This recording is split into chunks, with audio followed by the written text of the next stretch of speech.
नमस्कार दोस्तों, आपका स्वागत है आपके अपने चैनल में, जहां मैं आपको तैयारी कराऊंगी आपके जनरल इंश्योरेंस की एग्ज़ाम की प्रिपरेशन की। तो आज हम आए सेकंड चैप्टर पर, जिसका नाम है कस्टमर सर्विस। कस्टमर सर्विस में सबसे ज़्यादा आपको इसकी इंपॉर्टेंस को जानना ज़रूरी है। Importance of customer service: the commitment to serve their customer is the key for managing one's customer and reach to top in insurance sales. ये सबसे ज़्यादा इंपॉर्टेंट है कि हमें अपने कस्टमर की जो नीड है, उसको जो कमिटमेंट है, उनको सर्व करना है। Keeping the customer happy benefit the agent and the company through customers life time retention. Life time value: अगर हम कस्टमर को अच्छे से अपने कमिटमेंट फुलफ़िल करते हैं, उसकी सर्विस में कोई कमी नहीं रखते हैं, तो ये हमारे लिए, एक एजेंट के लिए और कंपनी के लिए कस्टमर के लाइफ टाइम वैल्यू के रूप में बेनिफिट दे सकता है। It may be defined as some of economic value, economic benefit that can be derived from building a sound relationship. देखिए, अगर आप एक एजेंट हैं और आप एक अच्छे एजेंट हैं, आप अपने कस्टमर की नीड में, उसकी ज़रूरत में उसके काम आते हैं, उसकी हेल्प करते हैं, उसके डाउट्स को क्लियर करते हैं, तो लॉन्ग टर्म तक उसके साथ आपके रिलेशनशिप अच्छे बने रहेंगे और उसको फ्यूचर में कोई भी प्लान चाहिएगा तो वो आप ही के पास आएगा और आपसे सर्विस लेगा, जिससे आपका बेनिफिट होगा, आपकी कमीशन और बनेगी, और साथ ही साथ आप जिस कंपनी के इंश्योरेंस एजेंट हैं उसकी भी वैल्यू बढ़ेगी, उसके भी प्रोडक्ट सेल होगा। तो यहाँ पर वैल्यू जो है, लाइफ टाइम वैल्यू, वो 3 तरीके की हो सकती है। Historic value: premiums and revenues received through the customer in past. जो ऑलरेडी कस्टमर पे कर चुका है उसको हम हिस्टोरिक वैल्यू कहते हैं। Present value: premiums that may be expected to be received if the policies are to be retained. देखिए, पॉलिसीज़ को हमें हर साल रिन्यू कराना होता है, तो जो हर साल हम प्रीमियम देते हैं वो हमारी प्रेजेंट वैल्यू है। जो आने वाले जो हमारा करंट प्रेजेंट फ्यूचर है, जिसमें हम उसको पे करेंगे। लाइक अगर मान लीजिए मेरी जो पॉलिसी है वो अगस्त में ड्यू है, तो वो उसकी प्रेजेंट वैल्यू है, क्योंकि मुझे उसका प्रीमियम देना ही है।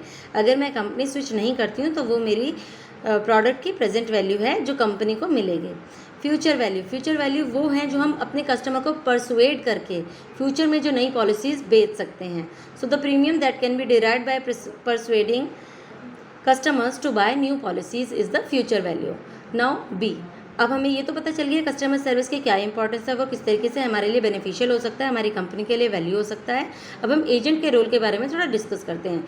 एजेंट का जो रोल है वो पॉलिसी की सेल के टाइम से शुरू हो जाता है, जिसमें सबसे पहले point of sale, the first point for service, when the agent should be able to understand the needs and suggest products according to the need of the customer. उसके फ्यूचर बेनिफिट्स, फीचर्स, उस product की suitability हमें customer के हिसाब से check करके उसको suggest करना चाहिए प्रोडक्ट, क्योंकि यहाँ पर हमारा काम सिर्फ एक एजेंट का नहीं है, उसके पर्सनल फाइनेंशियल प्लानर और एडवाइज़र का भी है।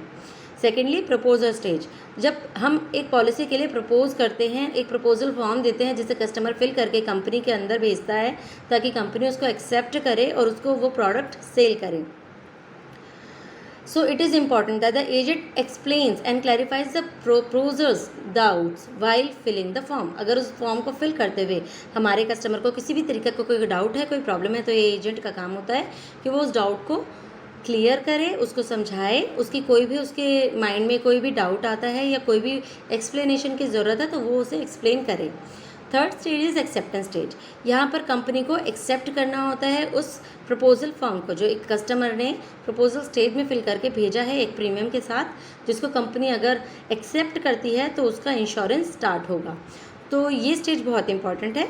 यहाँ पर promptness of agent in handling over FPR to customer develop surety in customer mind. यहाँ कस्टमर के माइंड में आप एक बेटर इम्पैक्ट छोड़ सकते हैं अगर आप अपने काम को सीरियसली लेते हैं और प्रॉम्प्टनेस दिखाते हैं। Delivery of policy bond is another major opportunity. आप देख सकते हैं कि टाइमली आपका पॉलिसी बॉन्ड डिलीवर हुआ या नहीं हुआ, कस्टमर से कांटेक्ट करके बात करके उनसे कंफर्म कर सकते हैं। Fourth is premium payment. Agent can be continuous touch with their customer through reminder calls. हमें थोड़ा सा, अगर हम अपनी एक डायरी मेंटेन करें, एक लिस्ट मेंटेन करें और अपने कस्टमर की जो भी पॉलिसी लैप्स होने से पहले अगर हम उन्हें प्रीमियम का रिमाइंडर देते हैं तो एक बहुत अच्छे इंप्रेशन देता है, और ये कस्टमर का रोल है कस्टमर सर्विस में।